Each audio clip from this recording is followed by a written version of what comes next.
Hey everyone, we're gonna do a walk around on this 1989 Dodge Ram Charger.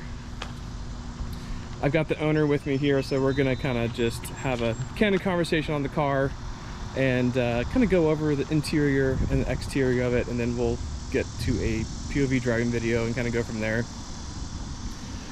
But as you can tell, it's very nice. It's actually extremely clean. And cool, well I guess we'll just kind of start at the front. So we are in Atlanta, hence the Falcons plate. So I guess, Dylan, was this installed in the car? Or? Yes, that was already there. Everything's hooked up nicely to a switch inside, so have a nice light bar up front as well as some reversing lights. But no, I mean, the front end of this is really what I fell in love with when I first saw the car. If you like square bodies, you like something that's old school, felt like this was just so menacing for the era, particularly with the ram head ornament on top there. That is good. It absolutely oozes the era, which was really the goal with this kind of truck. And as you can see, the body lines are actually rather straight on this truck, and you can see the glossiness of the paint. This was a restoration, yeah. Yeah. Do you want to, let's activate the front light, because I actually did not photograph that. Dylan's gonna go in there. I guess we'll show where the toggle switch is, because people are gonna ask. Yep, it's right here. Oh, okay, so it's that switch there. That, I'm sure it's, oh yeah, that's pleasant. That is not blinding bright either. That's actually perfect. Okay, cool, so that's how that works. You can see the really nice pleasant pinstriping and the original badging here. So actually, I think that pinstriping may have been aftermarket. Okay, I mean, yeah, that may have been done by the person who did the restoration. It looks really good. I mean, I don't know if did the dealers do this back in period? I don't know. I'm actually not sure. The reason I think that this was part of the restoration is just because of the two Dodge lines there, which matches the motif on the back. Yeah. Because that tailgate is actually from like a 90 or a 91. It's the newer style tailgate on the 89. Oh, cool. Okay. I mean, it looks good. I quite like it. And I'm just a sucker for pinstriping, especially when you highlight the really butch hard lines here. It's very Mopar with the big blocky kind of fender flare there. That was the goal, was to match sort of the modern Dodge motif. And you can see this is original Chrysler glass here, and it is a beautiful curve. I try to show it in the photos, but hopefully the video looks really good. And more original glass. I shot all the badges. We have a trailer hitch, which is nice, and there's the reverse lights. Those come on with the aux? Yep. Okay, cool. And you can see some of the hints towards a theme on this truck. You know, my fiance and I are both Futurama fans. When we first saw this thing, we looked at the front end and thought, okay, made in Mexico, drinks pretty excessively, definitely a little bit vulgar. Felt very apropos to add some hints towards Bender, the robot, on this, and BMSMA. I'm hoping someone will figure out what that means. Yeah, post in the comments if you know what we're talking about. It'll be fun. Yeah, no, it's extremely Bender-esque. But yeah, you can see more of the curved glass, still the Chrysler. Yeah, it should show up on the camera. Original windows. I mean, even the brake lights look really nice. I don't know if these have been replaced or not, but they look really, really good. I'm assuming that exhaust tip is not factory. No, the dual exhaust is very much an aftermarket. Yeah, it looks nice though. It's very OEM plus. And also you can see the bright work. I highlighted in the front, but the rear bumper is really nice as well. These will rot out on a lot of them. But you get the nice black impact strips. You can see how pleasant they are there, and they all line up really nicely too. Again, this was a restoration piece. You know, when I bought this, it was one owner removed from the father and daughter that restored it originally, but between the bodywork, the paintwork, and the roll cage, somebody really did a nice job on this thing. And there's zero rust underneath it. It's extremely clean. Yeah, so I guess we've gone this side. Tires are very good. I shot tread. You can see how thick that is, and they have good date codes. I think 2021's on the rear and 2022's on the front, so they are within date. Excuse us, that is a train. Let's see what else. Yeah, I shot all of the corner windows do operate and function.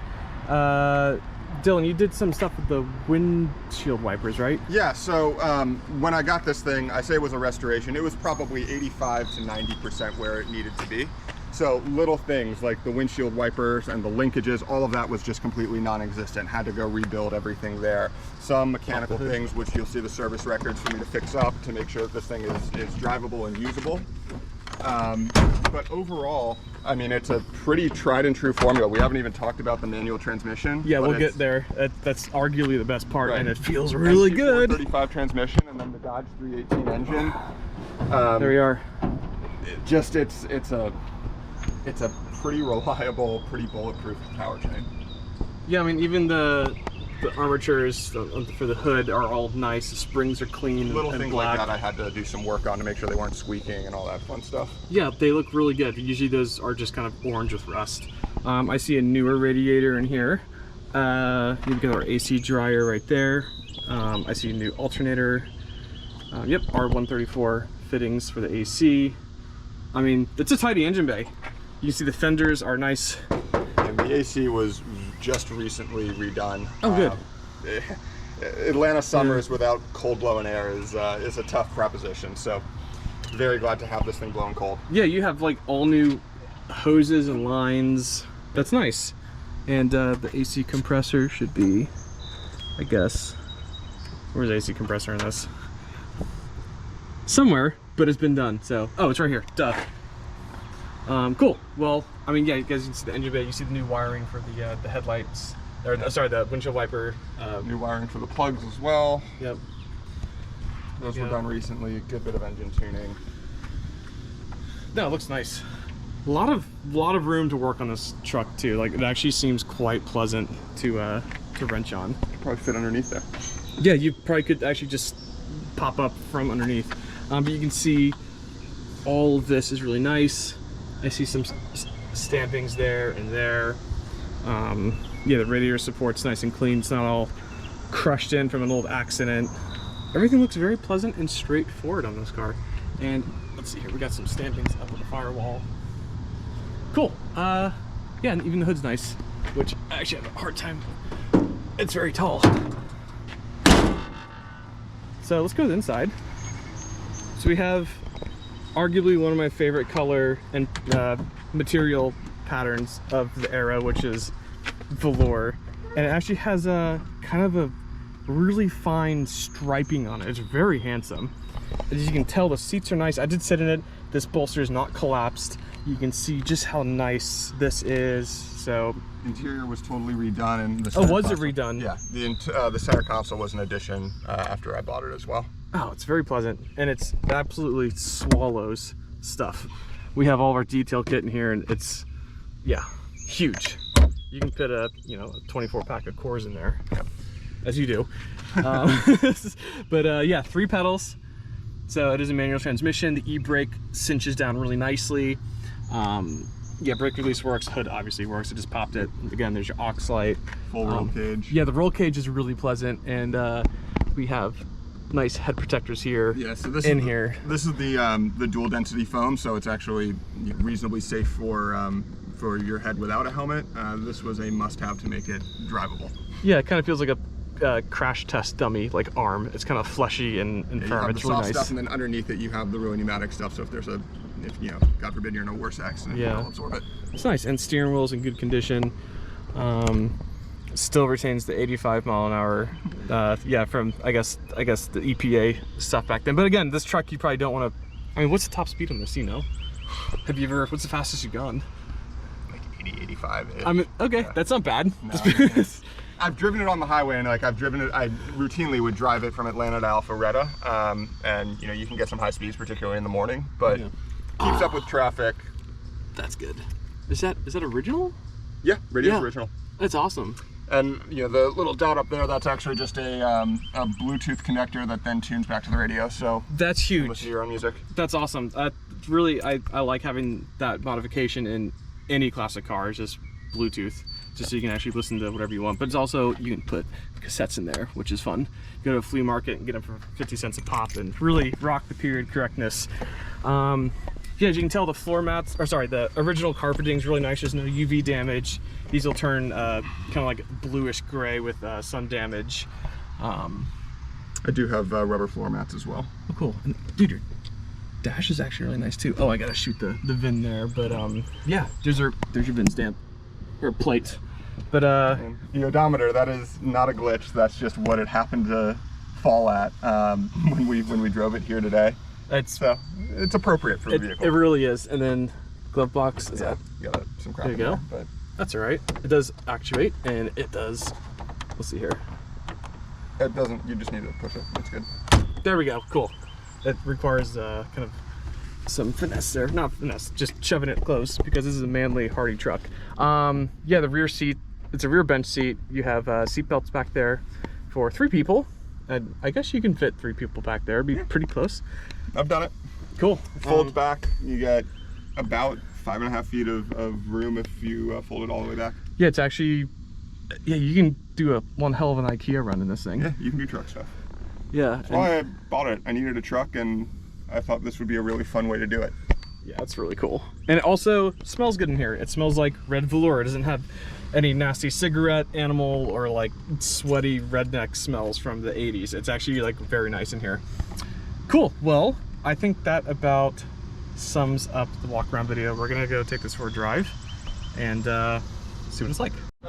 All right, we're gonna do a I guess this is a startup video so you can hear the exhaust. Go ahead and crank it. I'm ready.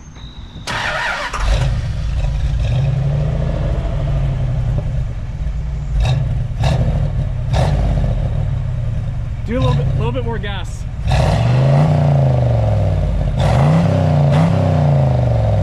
That sounds really good, actually. It's not super loud, obnoxious, and it doesn't drone in the cabin. I can confirm. It's just a nice rumble. It's really good. So there we are. Yeah, you can give it a little bit of the beans just to show, hey, it sounds good. Absolutely. All right, guys, we're gonna take this for a quick drive. Let's see here. There we go. We're in neutral. And I'm gonna do 0 actuation of the gas. It just cranks right up. Again, zero feathering in the throttle. You do have modern-ish style seatbelts. That is a 3-point. Yeah, part of the reason I'm selling it is my fiance wasn't thrilled about me daily driving something without an airbag, which I can understand. I told her that the roll cage is essentially the same thing. She was less than enthused by that. Alrighty.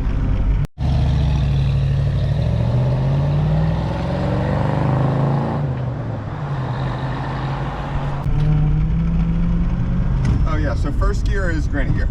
It is, okay, so second gear starts. Yeah, so that's straight cut. Yeah, I was gonna say. That's all that noise is. That is very much normal. Cool, so yeah, there's yeah, it's just your off-roading gear. Yep. It is the new process NP435 transmission, which was used in a lot of different vehicles. So easy to work on, lots of parts. Yeah, and this is yeah, so it is a 4-speed. Which way to go? What's a good loop? Head left. Head left. God, the seating position is absolutely imposing. You're so up high and you can see everything. Oh yeah, you're waving to the semi-truck drivers. Oh my God, I like this. Yeah, give it a little bit of power. Plenty of torque. Oh wow. It's yeah, I mean it's 165 horsepower or something like that from the 5.2 liter, but just mountains of torque. Yeah, no, it goes. It is. You're not here. I am. Let's do. Second. There we go. Yeah, so we're cruising over the speed bumps. Got a brake. So I launched it over the last one. No, suspension's great. You have a lot of sidewall. The seating position's excellent.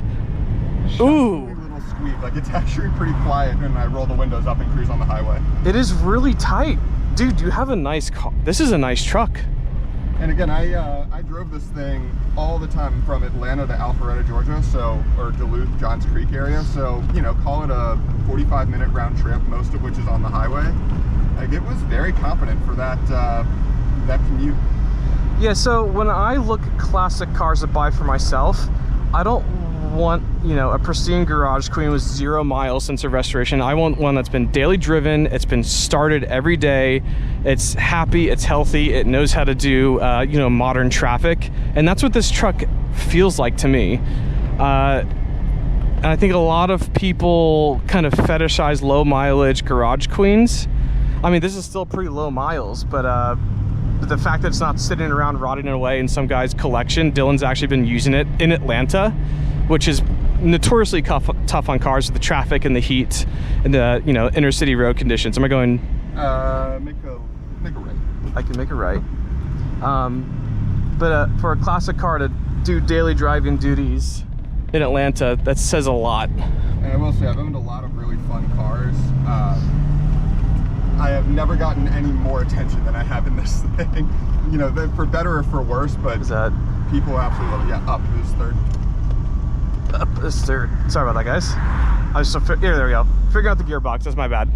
Everything shifts very smooth. Yeah, the shift linkage, it feels like very raw, very metal on metal. It's really nice. It's tight. Obviously, that was my first time going into third, so I didn't know where the heck it was. But no, I'm actually really surprised by how good that feels. It's high quality. One thing about the mileage, by the way, I know it says 666 right now. I have no idea what the actual mileage is. It's a TMU car. The odometer very much works, but it's a 5-digit odometer, so I don't know if it's 66,000. I don't know if it's 166,000, and don't want to misrepresent that at all. Yeah, I think pretty much everything's TMU unless you have documentation from new. Yes. And, like, you know, full service records at that point. Exactly. The car is also 35 years old though, so it's... Ooh, it sounds good off throttle. That compression braking. It's kind of got like a deep Nile crocodile like roar. It's really nice. Oops. There we go. There we go. It's third gear, floored, tons of torque. It just wafts down the hills. Move. I love the ram hood ornament. Oh, it's so cool. I mean, it tracks straight. The suspension's nice. There's no squeaks or rattles. Usually these American cars in this era don't have the best build quality for interiors. It feels tough. Keep going straight or right? Okay. We'll try the brakes. Brakes are nice. Again, I'm braking pretty heavily. I like this. This is extremely cool. I just like an original, you know, mostly original car. I don't like when people put like someone put like a 392 in here and, you know, skinnier tires and, you know. No, I just like the way the original stuff drives. Yeah, look, and these were built to work. The 318 is a workhorse of an engine, and you know, from a longevity standpoint, it's really what I was looking for. Yeah, a lot of these engines are undertaxed and underpowered compared to what they could be making, so it adds to durability and longevity. God, just goes up that hill. That's a pretty steep grade to just absolutely ate. This is cool. I really like this. Anything, man. Yeah, this is good. Cool, guys. Well, Dylan, you have anything else to add? No, the only other thing is I never took it off-road. Four-wheel drive does work. I never took it off-road, though. Kind of wish I had before it came time to sell, but ready for that if that's what you want to do with it. If not, perfectly confident on the street. It would be an animal off-road, I can tell. But cool, guys, we're probably going to tie it up there. If you have any questions or comments, leave them. You can leave them in the YouTube comment link. I can get back to you if I need to communicate through Dylan. But am I going right or straight? You're right. Okay, but leave them in the Bring a Trailer comments. We'll get back to you. Hopefully, I like to do a pretty thorough video. So hopefully for serious bidders, this actually does aid in you know, pressing bid with confidence. So this is a nice car. As a unbiased third party, I'd buy it if I was looking at it. With the manual transmission, the color combo is really handsome. The no rust, drivability, and also the fact that he daily drove it in Atlanta kind of speaks volumes. So we're gonna end it there. Thank you so much for watching, and happy bidding.